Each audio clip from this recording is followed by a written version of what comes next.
Assalamualaikum warahmatullahi wabarakatuh. Jumpa kembali dengan kami teknisi cahaya teknik elektronik murah Boyolali. Di video kali ini kita mau berbagi pengalaman. Semoga pengalaman ini bermanfaat untuk teman-temanku semua. Ini adalah view power rakitan dari cahaya teknik elektronik murah Boyolali menggunakan trafo 20 ampere dan menggunakan driver MCRD. Cara agar suara amplifier menjadi jernih. Power besar seperti ini biasanya rentan sekali dengan suara noise ya dulur. Nah, bagaimana cara membuat power amplifier dengan suara jernih? Titik tersulitnya pada saat kita merakit power amplifier adalah pada saat kita memasang trafo ya. Karena trafo biasanya ada induksi, yang induksinya itu kita tidak bisa tebak lari kemana. Ke atas, ke bawah, ke samping, ataupun ke belakang kita tidak tahu ya dulur. Jadi titik tersulitnya untuk perakitan power adalah pada saat pemasangan trafo.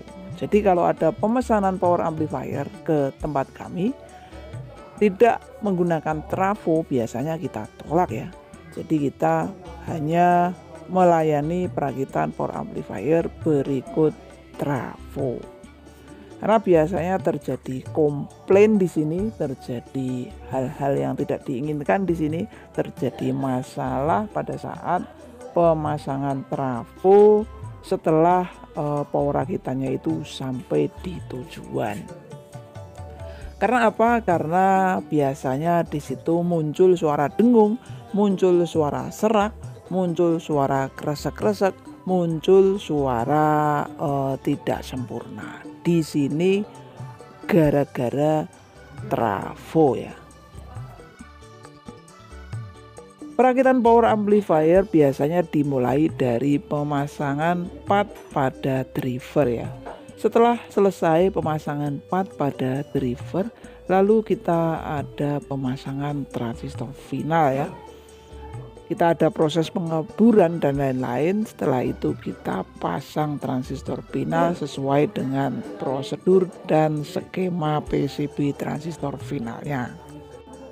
Langkah selanjutnya adalah pemasangan PSU ya, atau pemasangan elko, dioda dan sekring-sekringnya ya. Setelah itu kita tes driver dan finalnya di luar box. Jika di luar box sudah oke, sudah nyala semua, lalu kita persiapkan untuk pemasangan fitur-fitur boxnya ya, kayak pemasangan bending, potensio, panel depan, panel belakang, fan dan lain-lain. Setelah itu kita pasang pengkabelannya sesuai dengan wiringnya ya. Setelah kita pasang semua, lalu kita pasang trafonya ya. Nah, di sini adalah titik tersulitnya. Walaupun tadi driver transistor final sudah kita pasang pada luar box, kita sudah coba, suaranya oke, bersih, jernih. Namun setelah dipasang pada box, masuk ke dalam box, baik box kayu ataupun box plat besi, box yang bersifat konduktor ataupun box yang bersifat induktor, trafo masuk di baut. Nah, disinilah tersulitnya dari perakitan power. Nah, kita harus banyak sekali melewati setting-setting yang harus kita lakukan. Ya, diantaranya kurang lebih 4 hal ataupun 4 langkah secara singkat yang harus kita lakukan. Di antaranya, yang pertama, kita harus jauhkan driver dari trafo. Itu adalah yang pertama. Ini adalah contohnya jika drivernya ditaruh dekat dengan trafo ya. Ini pasti suaranya akan dengung. Nah, ini drivernya kita jauhkan ya dari trafo ya, supaya tidak dengung. Yang kedua, kita harus pasang grounding. Drivernya hanya satu saja ya, jika kita merakit power amplifier stereo atau menggunakan 2 driver. Misalkan grounding dari PSU ke channel A, channel B nggak usah disambung grounding ya. Jadi kita atur saja, jika groundingnya kita sambung ke driver A dengung, nah kita sambung ke driver B.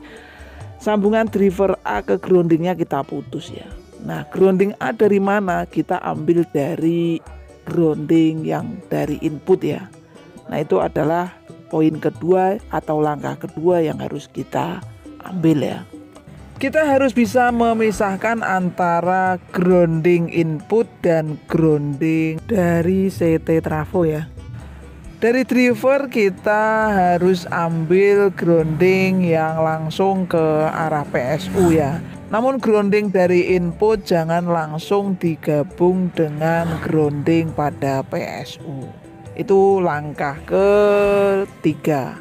Langkah keempatnya apa? Yaitu langkah keempatnya kita harus pasang kabel input menggunakan kabel khusus ya. Kabel khusus, kabel head ataupun kabel mat.